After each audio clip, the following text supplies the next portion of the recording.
The corrections officers' strike is in its third week with no sign of resolution. Meanwhile, 7 inmates have died in the prisons since the strike began. The crisis facing New York's prison system is deepening. And one man has to answer to all of this, the state's prison commissioner, Daniel Martuschello. Turns out, Martuschello is part of a prison dynasty. His father was a prison boss known as the Old Man. 6 siblings and in-laws have had jobs in the prisons. An investigation by New York Focus finds patronage and scandals in the Martuschello administration. That's today's story of the day. Support for Story of the Day comes from Claxton Hepburn Medical Center, dedicated to providing patient care and regional services to the people of St. Lawrence County. claxtonhepburn.org. Hey, I'm David Sommerstein. It's Thursday, March 6th. First up, it's been over a year since the Lake Luzerne community erupted over plans to hold a drag queen story time at the town's public library. The event never happened, but it created turmoil that led to a months-long closure at the library. Now that episode is going to be fictionalized into a new musical set to premiere in Glens Falls this summer. David Escobar reports. What happened at the library in Lake Luzerne inspired retired musical theater teacher and Glens Falls resident Neil Herr to turn news headlines into an onstage production.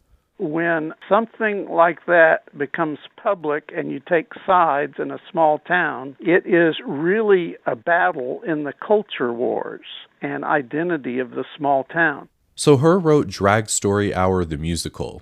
It's based on the public outrage that shook the Rockwell Falls Public Library in 2023.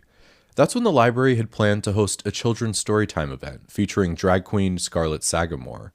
But after protests online and in person from local citizens and a heated library board meeting, the event was canceled. Many of the library clerks and board members quit, and the library was forced to close for over 5 months. Herr began working on the script shortly after the library reopened in March 2024. He says the show is meant to address the broader issue of how LGBTQ issues are dividing communities, and how those debates can impact queer people.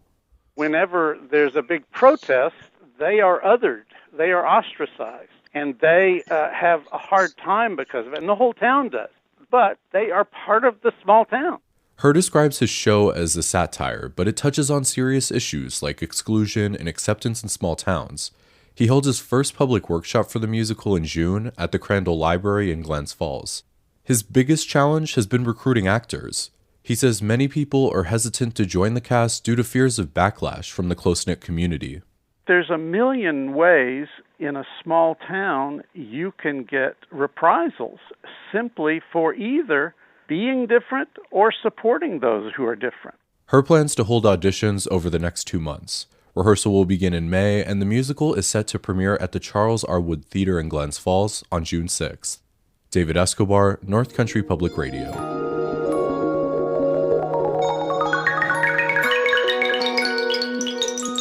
New York's Department of Corrections has been mired in controversy for months. 6 COs have been charged with murdering an inmate in December. Another inmate was killed just last weekend after an alleged beating. A wildcat strike in nearly every state prison has plunged the system into chaos. At the heart of it all is the Martuschello family, which has deep ties within the Department of Corrections, known as DOCS. Some key lawmakers and advocates say Martuschello is moving DOCS in a progressive direction, while others point to past scandals as proof that he can't be trusted. Chris Gilardi spent more than a year investigating Martuschello and his family for New York Focus, an online nonprofit newsroom covering Albany. Gilardi spoke with Emily Russell about what he found, including a scandal about a decade ago that involved Martuschello and his brother. In 2014, this is a time when Dan Martuschello is a deputy commissioner and his brother, Chris Martuschello, is rising through the ranks of DOCS's internal investigations office called OSI and really consolidating his influence there. DOCS brings in this guy, Almon Gary, who's a prison captain, and he is placed in charge of OSI's sex crimes unit. Former staff describe him as a pretty straight up guy, sort of like good government type. And he immediately started calling attention to issues within OSI, including within Chris's narcotics unit, things like sloppy evidence handling procedures and spending waste. And Chris doesn't like that. Per sources who've told me about Chris, they say he doesn't take criticism very well. He's very hot-headed. According to court records, Chris helps spearhead this, what turns out to be a seemingly bogus investigation into Montegheri. And long story short, it goes to an evidence hearing where there is almost like no evidence to actually find him guilty of what he's being accused of. A hearing officer recommends that he be found not guilty of everything except like a small speeding charge. But the case goes to Dan Martuschello, who is then in charge of those things, and Dan places him on leave, strips him of his OSI title. He withholds his annual raise because he has the power to do that. After that, Al Montegheri is ousted from OSI. He goes back to his prison work, and the Martuschello's close friend actually becomes head of the sex crimes unit. So they oust Montegheri, and then their friend comes in at that nice job. And you were able to make the connection between that case and Montegheri's role to the prison escape at Dannemora. So can you kind of lay out that connection there and why the disciplinary actions he faced potentially had an effect on that prison escape? Yeah, and I think this is like a perfect illustration of why all this matters. I think it really shows how that, alleged nepotism can result in dysfunction and actually like bad things happening within the prison system. So when they put Al Montegheri on leave, it was up to, his staff, his deputies, his number twos in the sex crimes unit to run the unit in the period before they installed this other guy, their friend.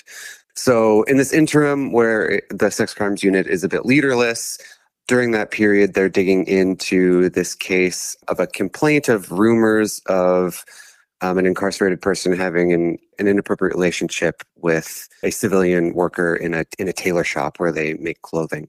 The investigator closed that complaint as unfounded, even though per the records, he didn't really dig into like whether the rumors were true, whether the allegations were true.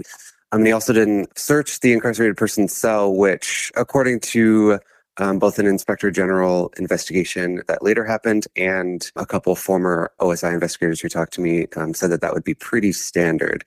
If he did search the cell, he would have found tools. He depending on when, he might have found a hole under the incarcerated person's bed. That whole case actually ended up being the infamous Joyce Mitchell case that led to the 2015 Clinton escape. So you found this web of family and friend relationships among the Martuschellos, evidence of retaliation by the Martuschellos within docs. Daniel Martuschello, who's now the prison commissioner, has some outspoken critics, but he's also won over some key lawmakers and criminal justice advocates. How has he been able to do that? I think this is a really important point and something that made this investigation a bit complicated. Dan Martuschello is a very complex figure. He came up through a pretty shadowy system and I think it's fair to say pretty corrupt one. He's also fairly progressive, as progressive as you can expect from the head of a big sprawling carceral system. He talks a lot about reform. He started using the term incarcerated individuals long before it was DOC's policy. He meets quite frequently with prison reform groups and groups that offer services to people on the inside and recently released people.